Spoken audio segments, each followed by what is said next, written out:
X, are you okay? This is X, and he's a great guy, high IQ. He's a high IQ individual. And he's got this, check out this cool chain he's got. So thank you very much. We had a busy day today. The king just left, and we've had a great discussion, terrific discussion concerning Gaza and everything else. We had discussions also about Saturday at 12 o'clock. It's going to be a big moment. We'll see what happens. I don't expect much happening with these people, but we'll see what happens. And we're going to be signing a very important deal today. It's DOGE, and I'm going to ask Elon to tell you a little bit about it and some of the things that we found, which are shocking. Billions and billions of dollars in waste, fraud, and abuse. And I think it's very important. And that's one of the reasons I got elected. I said, we're going to do that. Nobody had any idea it was that bad, that sick, and that corrupt. And it seems hard to believe that judges want to try and stop us from looking for corruption, especially when we found hundreds of millions of dollars worth, much more than that, in just a short period of time. We want to weed out the corruption.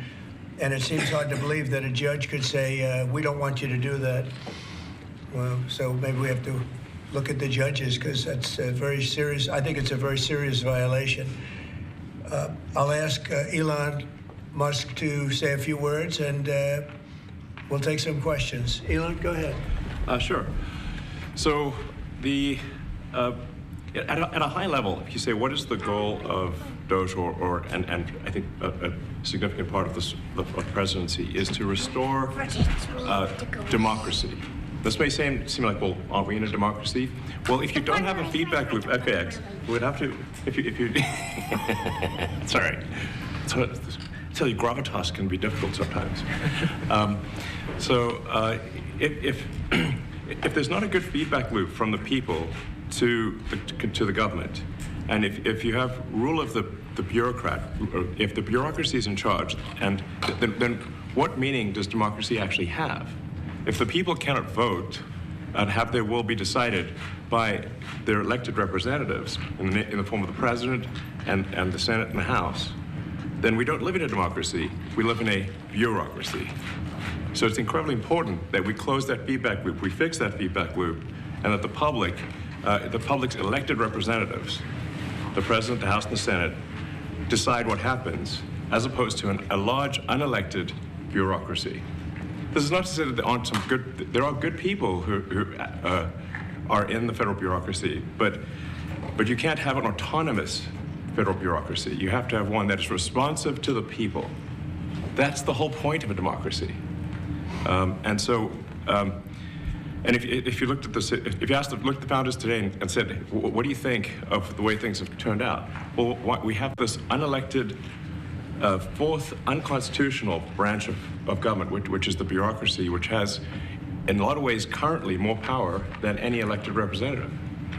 And this is not something that people want, and it does not match the will of the people. So it's just something we've got to fix.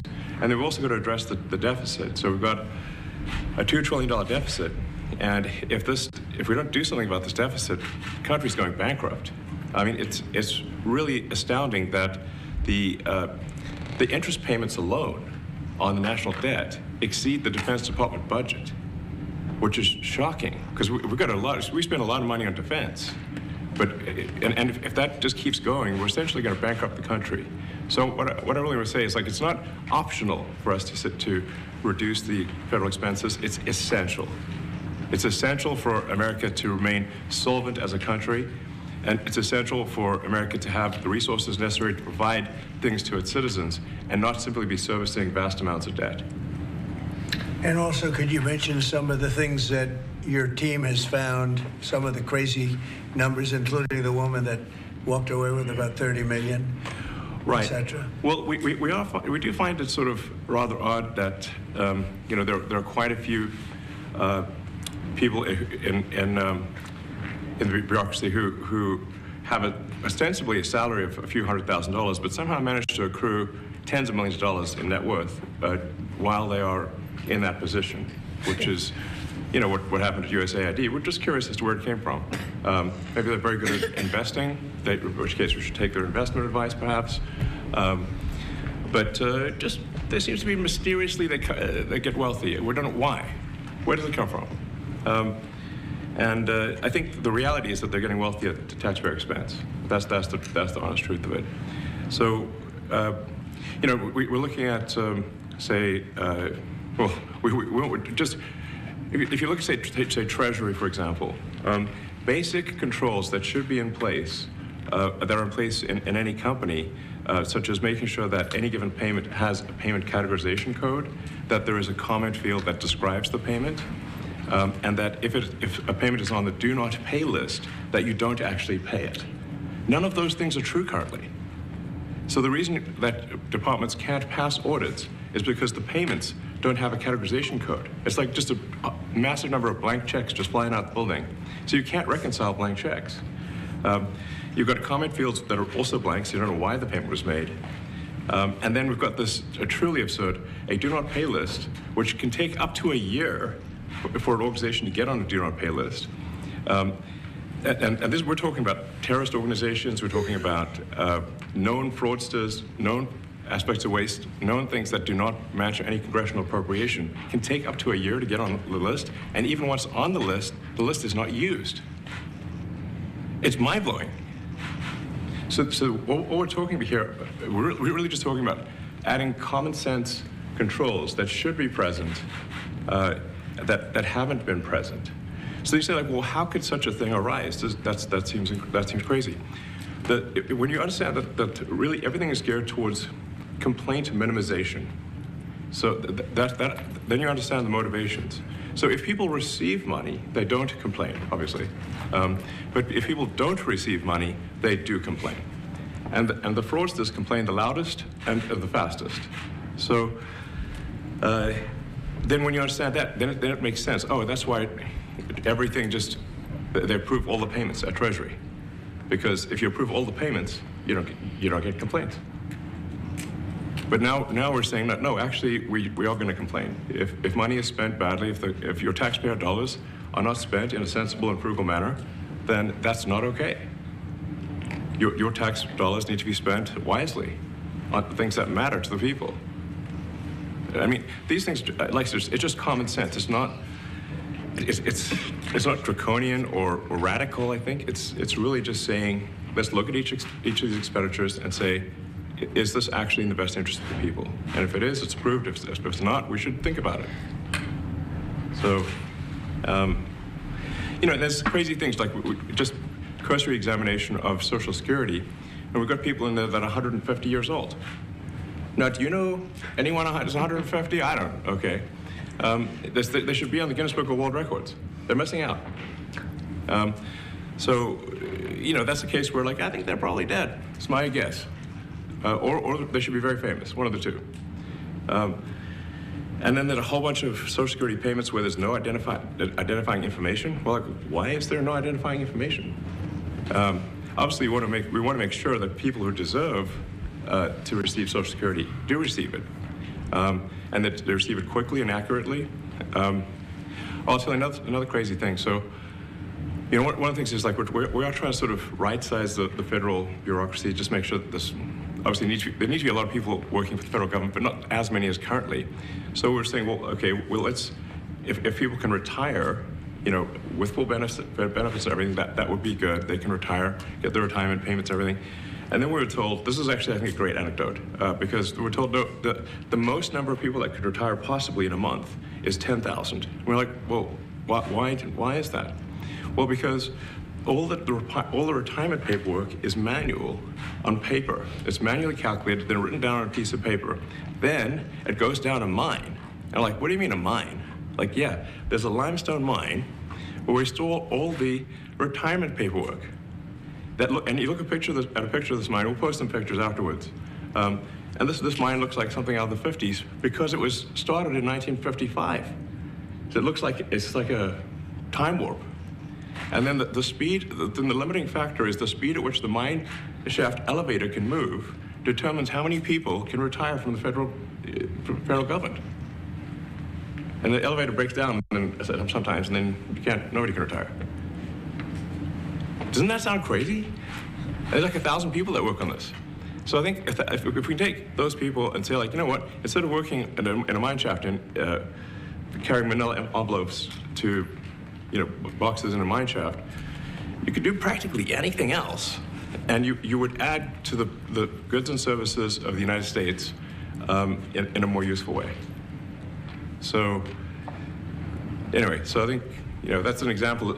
Like at a high level, if you say, like, how do we increase prosperity? Is we get people to shift from roles that are low to negative productivity to high productivity roles. And so you increase the total output of goods and services, which means that there's a higher standard of living available for everyone. That's the actual goal. Everyone's very quiet. Well, are people normally this quiet? Your detractors, Mr. Musk. I have to what? Including a lot of Democrats. I have detractors? You do, sir. I don't believe it. Say that you're orchestrating a hostile takeover of government and doing it in a non-transparent way. What's your response to that criticism? Well, first of all, you couldn't ask for a stronger mandate from the public. The public voted. We have a majority of the public voting for President Trump. We won the House. We won the Senate. The people voted for major government reform. There should be no doubt about that. That was on the campaign. The president spoke about that at every rally. The people voted for major government reform, and that's what the people are going to get. They're going to get what they voted for. And a lot of times, people that don't get what they voted for, but in this presidency, they are going to get what they voted for. And that's what democracy is all about. Mr. Musk, the White House says that you will identify and excuse yourself from any conflicts of interest that you may have. Does that mean that you are, in effect, policing yourself? What are the checks and balances that are in place to ensure that there is accountability and transparency? Well, we actually are trying to be as transparent as possible. In fact, we post our actions to the DOGE handle on X and to the DOGE website. So all of our actions are maximally transparent. In fact, I don't think there's been, I don't know of a case where an organization has been more transparent than the DOGE organization.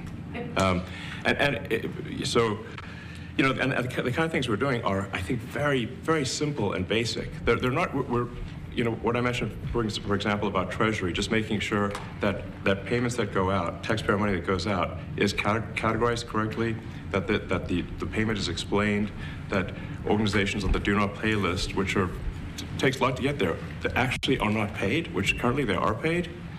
These are not individual judgment decisions. These are about simply having sensible checks and balances in the system itself to ensure that taxpayer money is spent well. So it's got nothing to do with, like, say, a contract with some company of mine at all.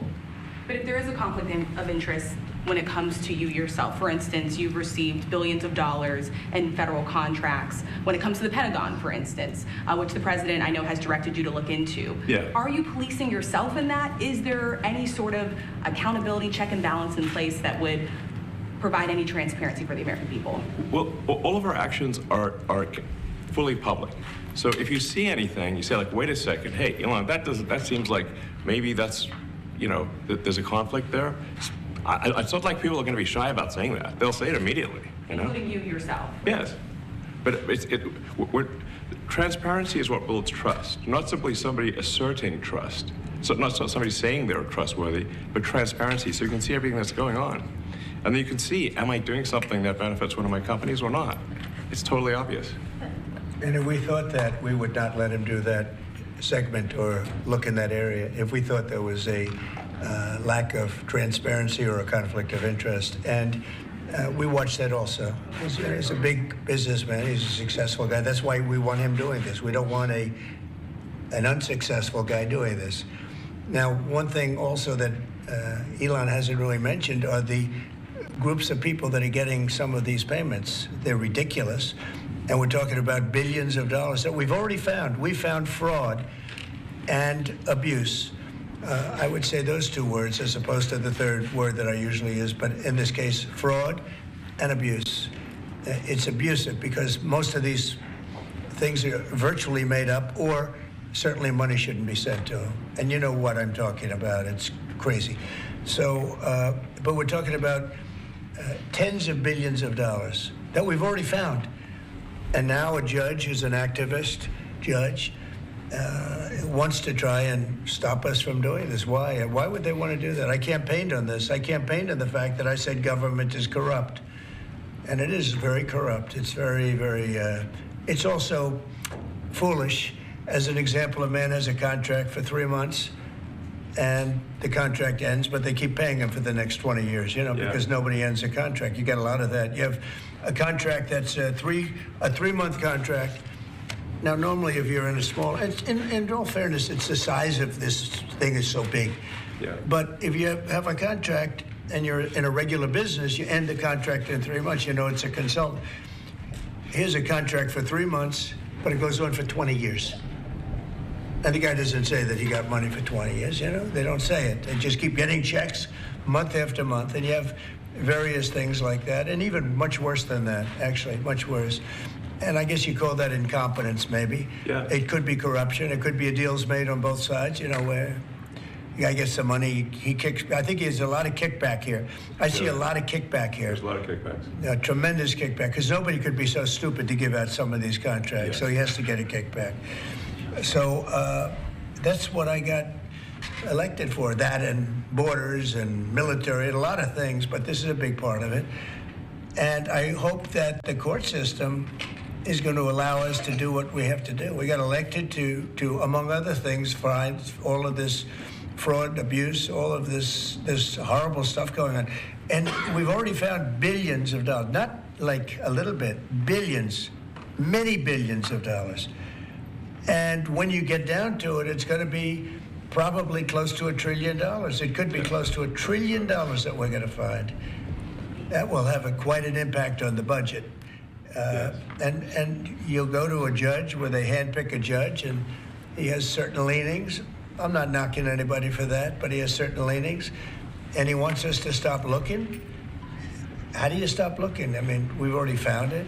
We have a case in New York where a hotel has paid $59 million, $59 million because it's housing migrants, illegal migrants, all illegal, I believe. And they were being paid twice the normal room rate at 100% occupancy. Unbelievable. So it's a racket. Mr. Musk, can I ask you a question? Well, if I may sort of just going for the president's comments, at a high level, okay,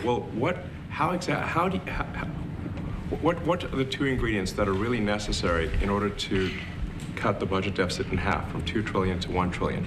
And it's really two things: competence and caring. And if you add competence and caring, you'll cut the budget deficit in half. And I fully expect to be scrutinized and get a daily proctology exam, basically. Might as well just camp out there. So it's not like I think I can get away with something. I'll be scrutinized nonstop. But with the support of the president, we can cut the budget deficit in half from 2 trillion to 1, and then with deregulation, because there's a lot of sort of regulations that don't ultimately serve the public good. We need to free the builders of America to build.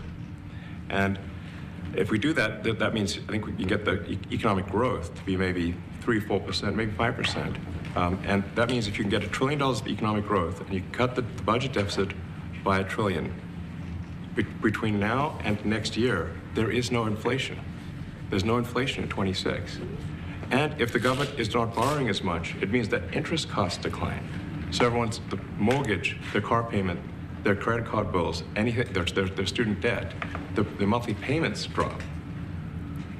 That's a fantastic scenario for the average American. I mean, imagine they're going down the grocery aisle and the prices from one year to the next are the same, and their mortgage, all their debt payments dropped. How great is that for the average American?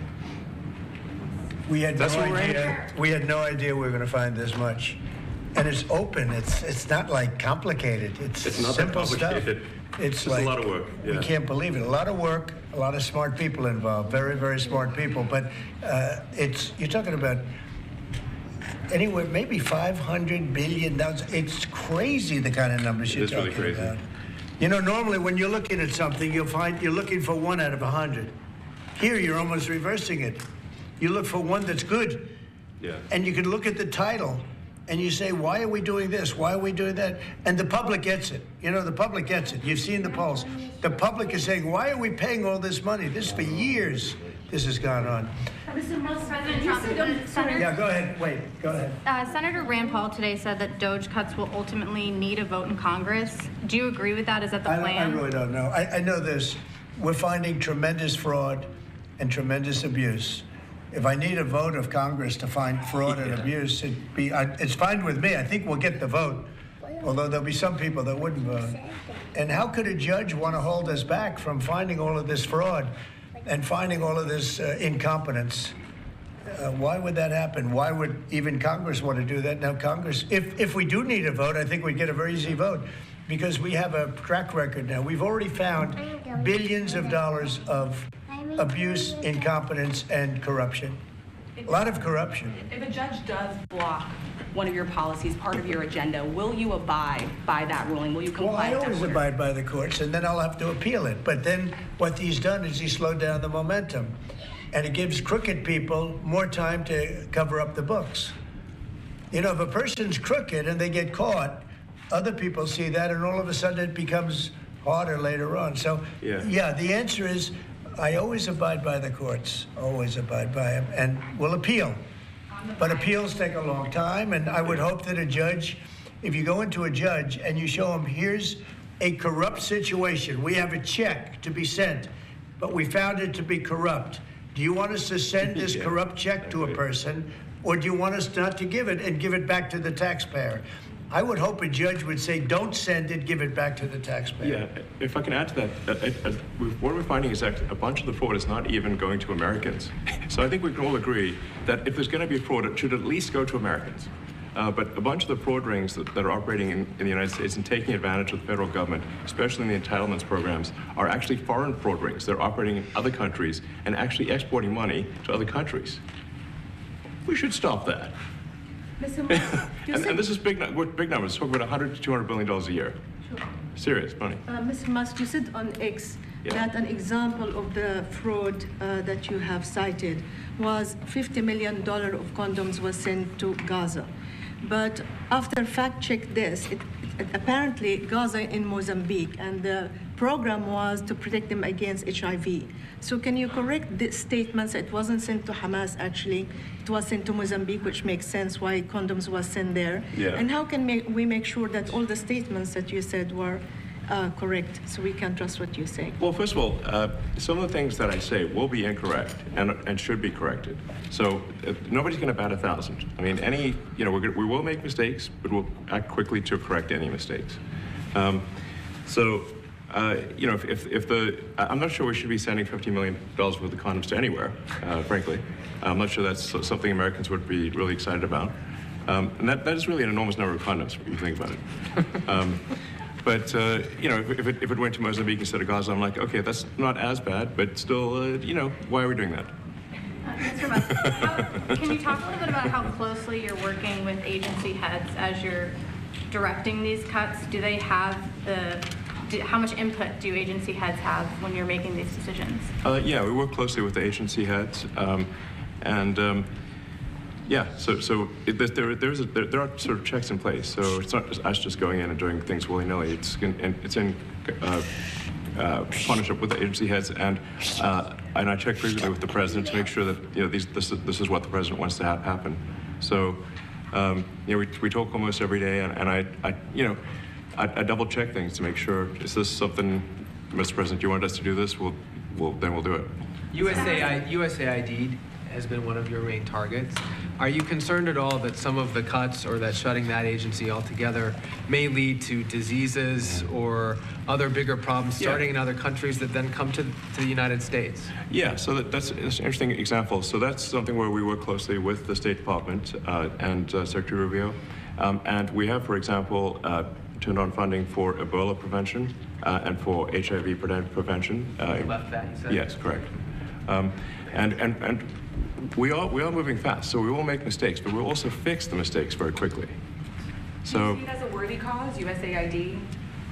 I think that there's some worthy things, but overall, if you say what was the bang for the buck, I would say it was not very good.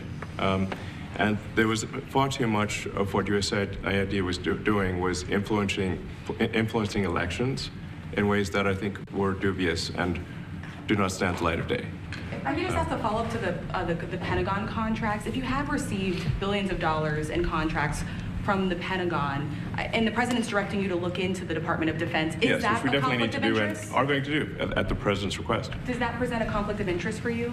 No, because you'd have to look at the individual contract and say, first of all, I'm not the one, filing the contract. It's people at SpaceX or someone who will be putting for the contract. And I'd like to say, if you see any contract where where it was awarded to SpaceX and it wasn't by far the best value for money for the taxpayer, let me know, because every one of them was. The president said the other day that you might look at treasuries. Could you explain that a little bit? What kind of fraud, and that question goes to both of you, what kind of fraud are you expecting to see or do you see right now in U.S. treasuries? Yeah, I think you mean the Treasury Department as opposed to Treasury bills, or. You also referenced treasuries on Air Force One the other night. Go ahead. Well, as I mentioned earlier, really, the first order of business is to make sure we're actually collecting. Sorry for this. Although my son might enjoy this, but he's sticking his fingers in my ears and stuff. So it's a bit hard to hear sometimes. Hey, stop that. No, the stuff we're doing with Treasury Department is so basic that you can't believe it doesn't exist already. So for example, like I mentioned, just making sure that when a payment goes out, it has to have a payment categorization code. It's like, what type of payment is this?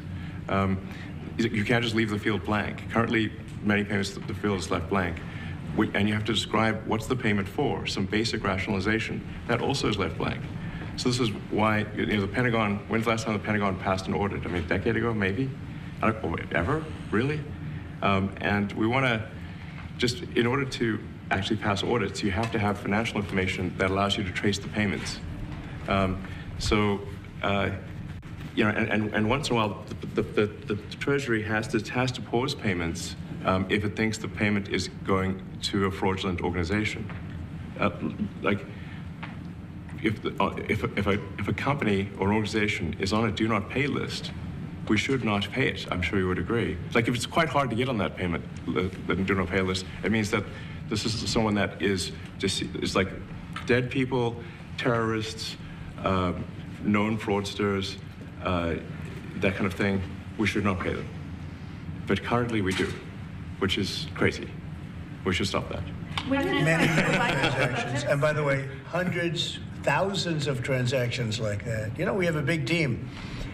And for the sake of the country, I hope that the person that's in charge and the other people that report to me that are in charge are allowed to do the right thing, namely make sure everything's honest, legitimate, and competent.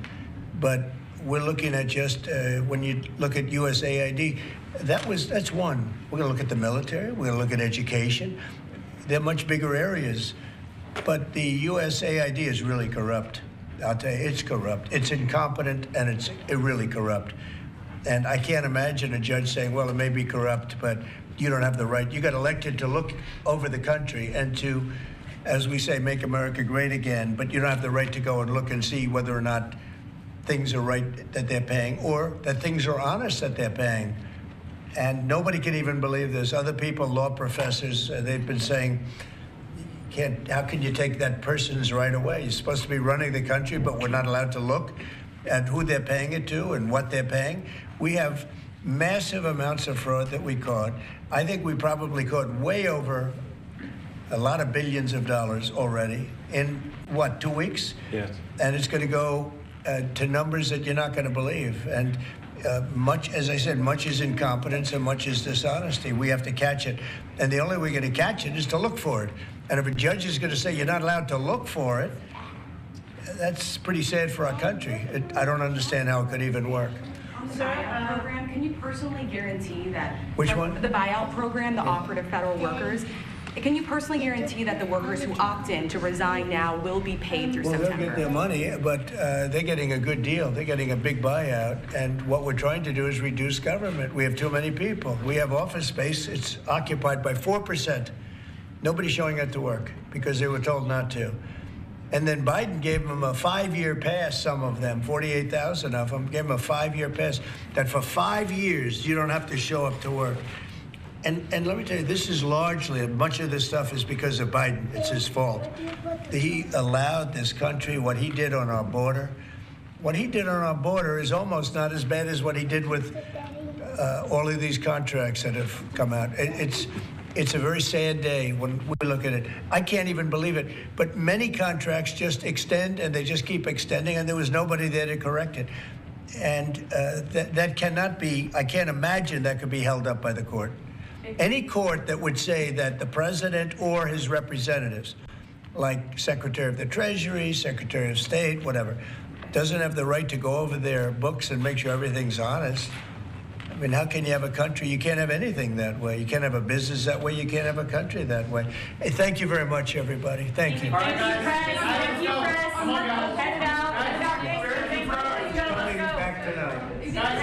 Mark Fogel will be at the White House tonight at about 10 o'clock. If you want to come over, you can say hello to him. Did the U.S. give anything in return? Not much. No, they were very nice. We were treated very nicely by Russia, actually. I hope that's the beginning of a relationship where we can end that war and millions of people can stop being killed. They've lost millions of people. They lost, in terms of soldiers, probably 1.5 million soldiers in a short period of time.